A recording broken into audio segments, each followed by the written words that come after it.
السلام علیکم۔ داستان کے دیکھنے والوں کو خوش آمدید۔ خلیفہ وقت اپنے تخت پر تشریف فرما تھے جن کا نام حضرت عمر فاروق رضی اللہ تعالیٰ عنہ ہے۔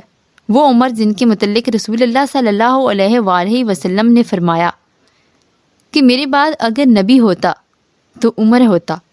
وہ عمر جس کے متعلق حضور صلی اللہ علیہ وآلہ وسلم نے فرمایا شیطان عمر کو دیکھ کر راستہ بدل جاتا ہے۔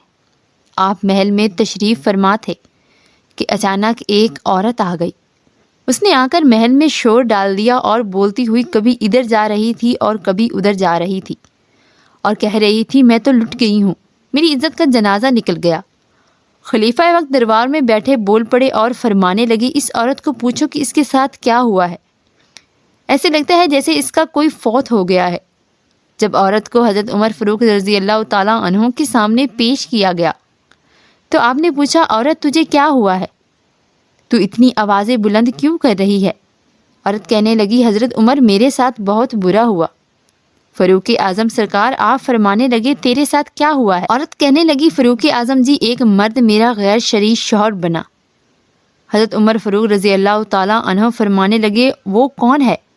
تو عورت کہنے لگی آپ کے دربار میں کافی لوگ بیٹھے ہیں، وہ ان میں سے ہی ایک نوجوان ہے جو دربار میں ہی بیٹھا ہوا ہے۔ سیدنا عمر فاروق رضی اللہ تعالیٰ عنہ نے فرمایا کیا تو اس کی طرف اشارہ کر سکتی ہے؟ عورت کہنے لگی جی ہاں۔ تو اس نے حضرت عمر فاروق رضی اللہ تعالیٰ عنہ کے ایک سپاہی کی طرف اشارہ کیا اور کہنے لگی یہ وہ نوجوان ہے۔ سیدنا عمر فاروق رضی اللہ تعالیٰ عنہ نے پوچھا تیرے ساتھ اس نے کب ایسا کیا؟ سیدنا عمر فاروق رضی اللہ تعالیٰ عنہ نے پوچھا تو عورت کہنے لگی کل رات کو میرے ساتھ اس نے ایسا کیا ہے۔ میں گھر سے باہر اندھیرے میں جا رہی تھی، جب اس نے مجھے دیکھا تو دیکھتے ہی میرے اوپر فدا ہو گیا کیونکہ میں بہت خوبصورت ہوں۔ اس وقت وہ عورت دربار میں نقاب پوش کی حالت میں کھڑی تھی۔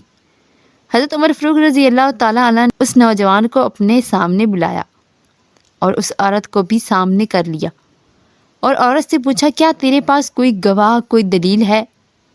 اور کہنے لگی جی ہاں میرے کپڑے دیکھنے اور تو اور میرے جسم کے اوپر بھی لگا ہوا ہے۔ سیدنا فاروق اعظم سرکار نے غور سے عورت کو دیکھا اور پھر اس نوجوان کو دیکھا تو پھر آپ فرمانے لگے اس نوجوان کو سنسار کر دیا جائے۔ دربار میں حضرت مولا علی کرم اللہ وجہ الکریم بھی تشریف فرما تھے۔ آپ فرمانے لگے نہیں ٹھہریے، مجھے ایک بات پوچھنی ہے۔ سیدنا مولا علی کرم اللہ وجہ الکریم بولے اور فرمانے لگے عورت سے پکی بات ہے، اس نوجوان نے تیرے ساتھ ایسا کیا ہے؟ تو کہنے لگی جی ہاں پکی بات ہے۔ سیدنا فاروق اعظم سرکار کی طرف دیکھتے ہوئے مولا علی نے اس نوجوان کی طرف دیکھا اور فرمایا تو کچھ کہنا چاہتا ہے؟ وہ نوجوان بولا اور کہنے لگا مولا علی جب میں مدینے کی گلیوں سے گزرتا ہوں تو یہ عورت میری طرف دیکھتی ہے اور مجھے اشارے کرتی ہے اور کہتی ہے میرے ساتھ ایسا کرو۔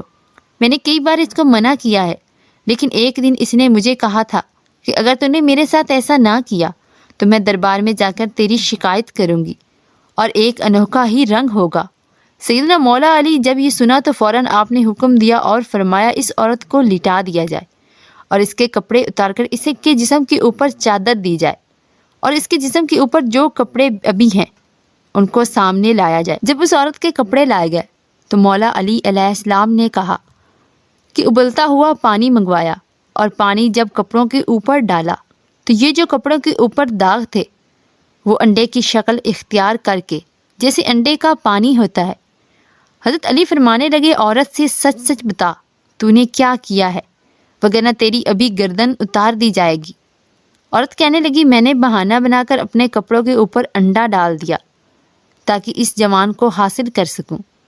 حضرت علی علیہ السلام نے فرمایا تجھے پتہ نہیں ہے کہ یہ دور فاروقی ہے اور دربار میں بھی ہو۔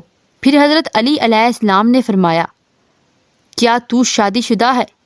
کہنے لگی پہلے تھی، اب مجھے طلاق ہو گئی ہے۔ حضرت علی علیہ السلام نے فرمایا کیا تو عدت میں ہے؟ کہنے لگی نہیں۔